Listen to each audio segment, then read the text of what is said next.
The Keyrichers didn't live in complete chaos. They had their own queen, whose luxurious lock stood in the village square. Her sister, the princess, also lived there. The two had been close since childhood, and the queen relied on her for governing. The politician and the count had their own homes, but were almost always at the queen's place. The politician was, well, the politician. He was eager to help and claimed he knew a lot, but wasn't actually able to do anything. And the count was the vampire. His goal was to get a sip of the princess's blood, so he courted her day and night. One day, the queen was very busy.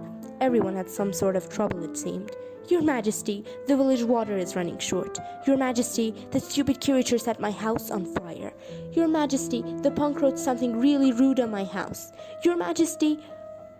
"Calm down, one at a time," the queen's secretary Veronica screamed. But all was in vain. Everyone seemed deaf. They wanted the queen to say something, but the queen was only staring. Your Majesty, are you okay?" The queen didn't answer. She just stared. Do you need some water?" Still no response. The princess arrived, furious. Cutie was with her. "What's wrong, sister?" the princess asked. "Is Her Majesty ill?" Cutie asked. Veronica was almost in tears. "I don't know. Get the doctor!" She began to cry. The count walked up behind them. "I'll get the doctor. Cutie, Veronica, could you two send the people away?" "Oh, Count, aren't you just..." The count left before Cutie could finish. "Aren't you just rude?" Cutie screamed. But she told the people to leave anyway. The princess then instructed Veronica to watch the queen, grabbed Cutie, and went into a corner to gossip. "The count isn't a bad man, is he, Cutie? I think he's a villain, Your Highness. All vampires are evil. But he was so kind today. I don't know what to do." No, I thought Sis was playing a trick. She sometimes does. I think she's jealous that the count only courts me." "Why would she be jealous of that? He's a crazy..." The princess looked at Cutie innocently. Then Cutie cried, "Your Highness, I only meant that, The princess looked at her in the same way again. "He's the most charming Keyricher in the shop. The cleverest, the most..."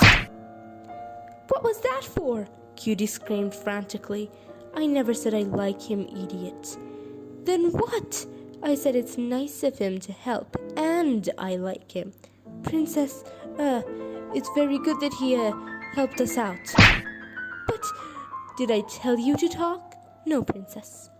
The count arrived with the doctor. "The count tells me Her Majesty isn't responding correctly." "That's right," Veronica sobbed. "Her poor Majesty. She left us so young." "What did you say, idiot?" "My sister. Dead?" Veronica nodded tearfully. The princess looked at Cutie, and all three girls burst into tears. The count seemed unconcerned, the doctor confused. "I don't think she could have passed away so quickly. Let me take her The queen laughed and jumped up. "Oh my, you really fell for it, didn't you, sis?" "Cutie," the princess screamed, "how could you let me fall for this?" Your Highness?" "Your Highness!" A few days later, the politician cornered the count. "Is what I hear true, my dear friend? Did the queen waste time just to play a trick on her sister?" "Yes," the count replied. "It's nothing new. But this is the ultimate stupidity. The village will never thrive like this." "Who cares about the village thriving?" The politician paused. "That is a fair question."